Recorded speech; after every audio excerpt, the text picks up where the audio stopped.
Hey, what's up, dear and beloved friends? I come to you as an equal, never one who has knowledge that you don't already have. I think we're living in a very unique age because the speed of a thought is unprecedented now in human history. It's like that. In this video, I want to talk to you about time and an experience that I'm having of being beyond time, in a state free from the movements of time. So, I think before I get started, it's important to say that this is just a frame, a way of looking at the world. And like all ways of looking at the world, it is to some extent false. Because in order to adopt a perspective, you must necessarily blind yourself to other opposing perspectives. Reality is not bound by our perspective. It's very important to hold on to this. However, when we're living in the world, we have to adopt a perspective, you know? So this is just another perspective that I offer. And I would love to, if it resonates with you and if you try it, what experiences you have. So in order to get to know yourself in a timeless state, free from this movement, I think it's important to have a certain mental strength, certain mental clarity. Now, what do I mean when I say mental clarity? I don't mean intelligence. I don't mean rational thought, but I mean an intensity of like willpower. So one way you can measure this, right? We want to be good scientists, and we need to measure, right? So one way you can measure this is doing the breath meditation, right? Doing the breath meditation. This meditation is as you're breathing, you don't control your breathing, you watch your breathing. And as you breathe out, you just feel the sensation of the breath out on your upper lip. And you just inwardly note, not necessarily through words, just more through feeling, outgoing breath. And then as you breathe in, you feel the sensation on your upper lip, and you note inwardly, incoming breath. And this is the meditation. Now, when you try this out, what you're going to find is that you'll probably, I mean, if you've never tried this before, your mind will probably start wandering after like the fifth breath or so, if that. And what this does is demonstrate to you the weakness of your own willpower, the weakness of your own control over your mind, you know? And this isn't a bad thing. You can imagine if you've never been to the gym before and you go to the gym and you start working out, you probably won't be able to lift a bunch of weights, right? Now, the ignorant person would give up, would say, oh, well, there's something wrong with me, can't do it. But the wise person knows that that's part of the process, that that is just, you have to realize where you're at, and then you keep going back and you start to grow. So what you'll find is if you keep coming back to this breath meditation every day, it can be 5 minutes a day, right? You have 5 minutes a day. You'll be able to stay with that breath longer and longer, and you'll be less perturbed by the movements of your mind. Once you can be with the breath for about 5 minutes, I think then that's probably like a good level of like mental power, mental clarity in order to understand this timeless state. So let's hop into it. It really comes from me asking myself the question, what is time? Right? Which may almost seem like a foolish question, something we kind of take for granted because, nigga, I know what time is. Time is right here. Look, I'm moving. I see time, right? But I think it's probably worth it to sit down and actually think about it. It's a very subtle question, right? And let's bring this thing that may be obvious to the level of conscious awareness. So, I encourage you to like pause this video often and just tune in to some of the mental understandings that I'm going to kind of be walking through. Like try to actually experience it. Like verify it for yourself. Do not believe me. Believing me will really get you nowhere, right? So I think a part of this is, okay, so what is time? I encourage you to pause the video and just like try to sit and answer that question for yourself for a bit. Take as much time as you need. Take a few minutes, take a week, whatever. But try and like sit with this question, what is time, right? Now the answer that I came to when I was in meditation, it kind of hit me like a ton of bricks, is time is change. Like quite literally, change is the stuff of time. I only am aware of time because of change, right? So if we're looking for what is beyond time, we cannot count in that anything that changes, right? Because everything that changes is within time, right? Are you with me?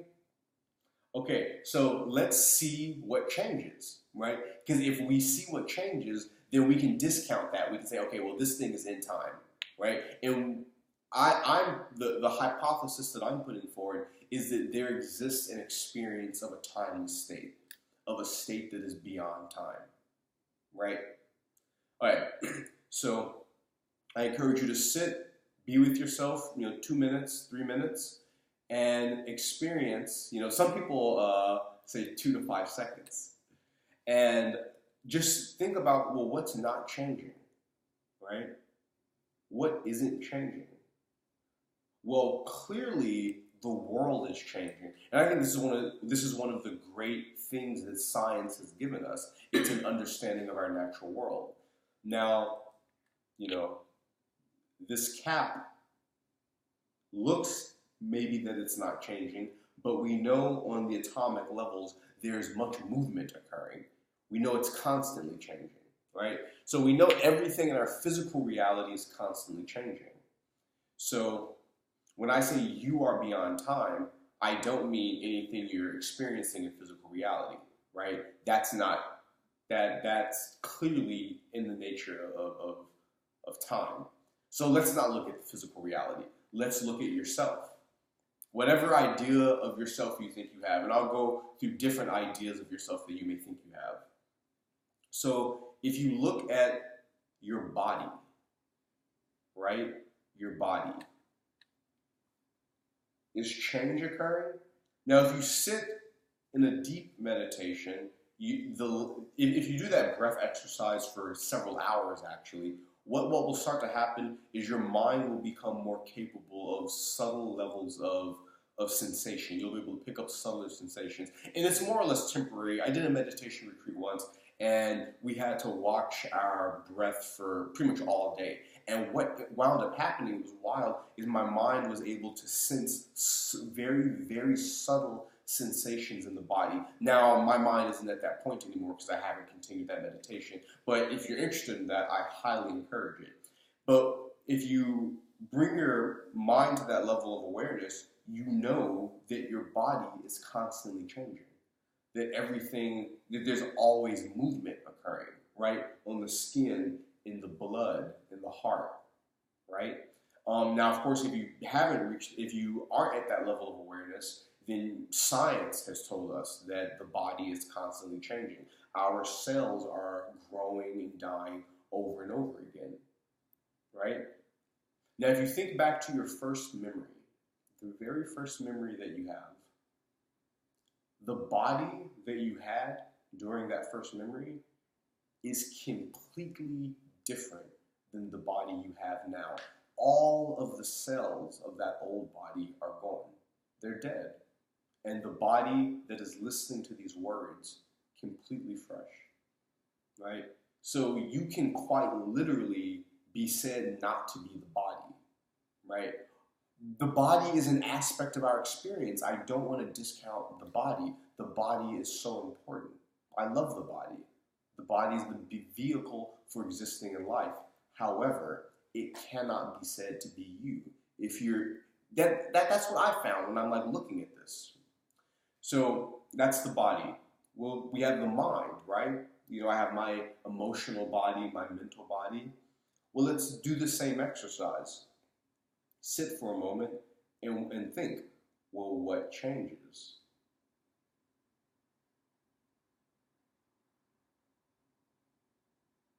What I notice is that my thoughts are always changing. My emotions have always changed. If you think back to your first memory, the emotions that you have now are unrecognizable to that being in your first memory, right? These emotions, these mental states, constantly shifting. However, I'm aware of these emotional states, this awareness, right? Maybe that's who I am. Let's look into it. Notice for a moment how you are aware of your thoughts, how you're aware of your emotional state. Maybe you're that thing that's aware. Maybe that's the constant thing. Just take a moment and just like feel that. You know that you're aware. You know that you are.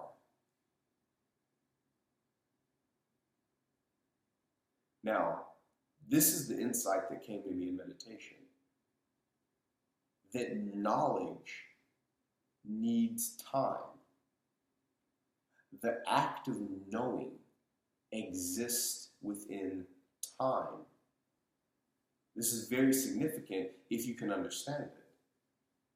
Because when you understand that, this knowing, when you say that you're aware of sensation, you like, how to explain it? Well, let me find the words. Hold on. The fact that I know that I exist is also a perception in time. Everything that I know is a perception in time, including myself. I lose this knowingness every night when I go to sleep, in deep sleep. If I think back to my first memory,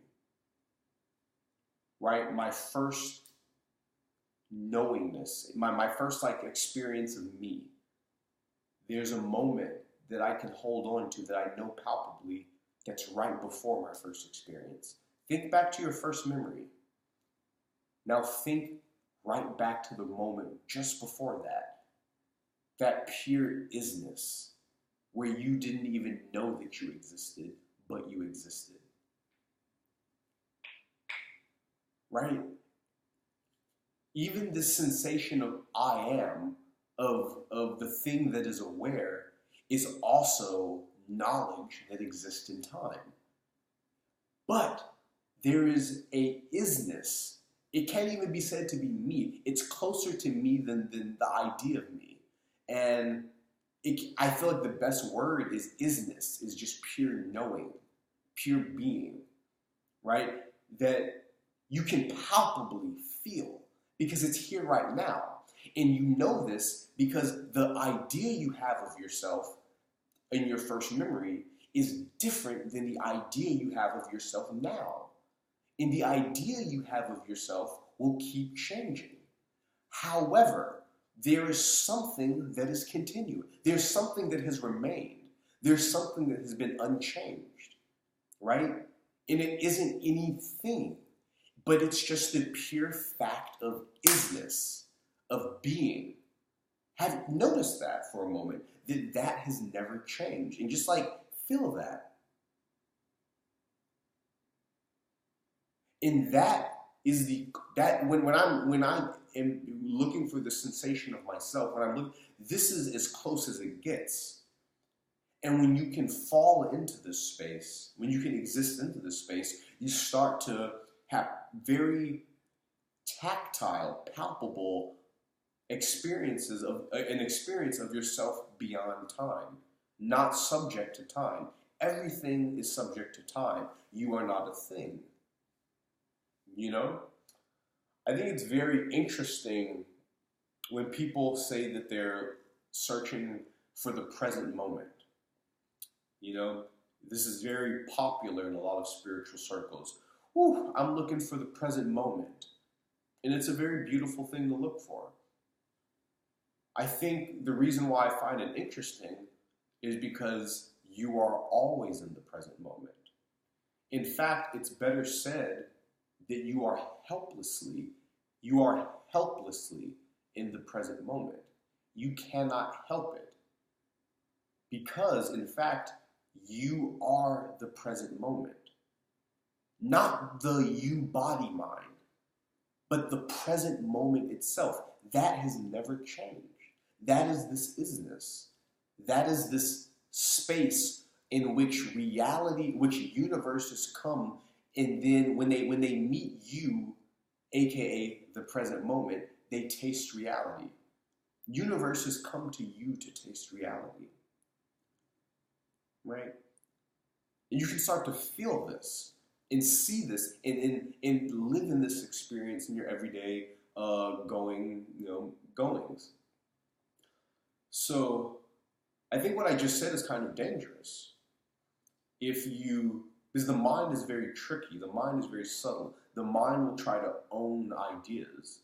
So if you had a moment of experiencing this isness, of knowing this knowledge that need not be known, it's very hard to put into words, this pure being, your mind will try to immediately claim that and abstract an idea around that, right? Maybe you just noticed this, that your mind tried to claim this isness as an idea and say, oh, this is me. And then I am beyond time, is this like little badge you can wear.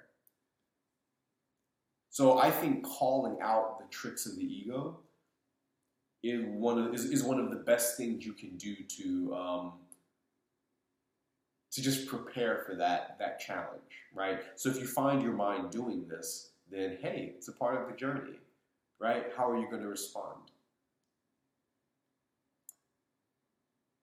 But yeah, I would love to know what you think about this. If you maybe take some time, try this, develop that mental clarity, and try to really investigate what has never changed.